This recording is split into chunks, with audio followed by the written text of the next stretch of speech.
Bem-vindos ao Gênesis ao Apocalipse.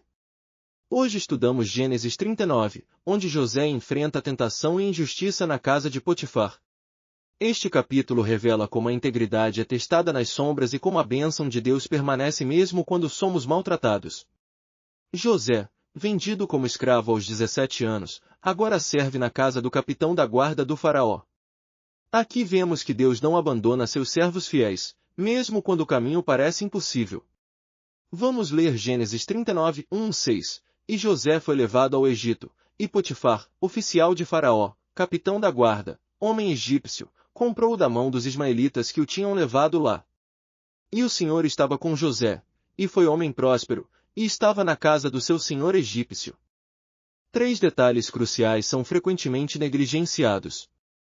Primeiro, José não foi vendido para qualquer pessoa. Potifar era capitão da guarda, responsável pela segurança do faraó.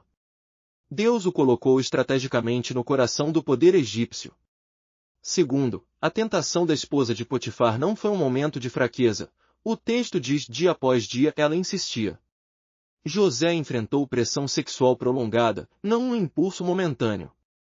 Terceiro, quando José fugiu, ele deixou sua capa nas mãos dela, escolhendo a nudez temporária sobre o pecado permanente. Este detalhe mostra que José estava disposto a perder tudo, dignidade, posição, até roupas, para manter sua integridade diante de Deus. A fuga de José ecoa a sabedoria de Provérbios 27:14, melhor fugir da tentação do que enfrentá-la. 3 mudanças teológicas fundamentais emergem desta passagem. Primeira, prosperidade redefinida. José aprende que a bênção de Deus não depende de liberdade ou riqueza familiar. O Senhor estava com José, mesmo na escravidão. A prosperidade bíblica é a presença divina, não as circunstâncias externas. Segunda, tentação reveladora. A esposa de Potifar expôs o verdadeiro caráter de José. Tentação não cria caráter, ela o revela. José já havia decidido servir a Deus antes da tentação chegar. Terceira, justiça adiada mas não negada. José sofreu injustiça por fazer o certo, mas Deus estava preparando algo maior. Às vezes Deus permite injustiça temporária para cumprir propósitos eternos. Como diz Salmo 105:19, até ao tempo que chegou a sua palavra, a palavra do Senhor o provou. A ordem criacional masculino-feminino aparece aqui de forma distorcida. A esposa de Potifar inverte os papéis dados por Deus, tornando-se a sedutora agressiva enquanto José mantém pureza e autocontrole.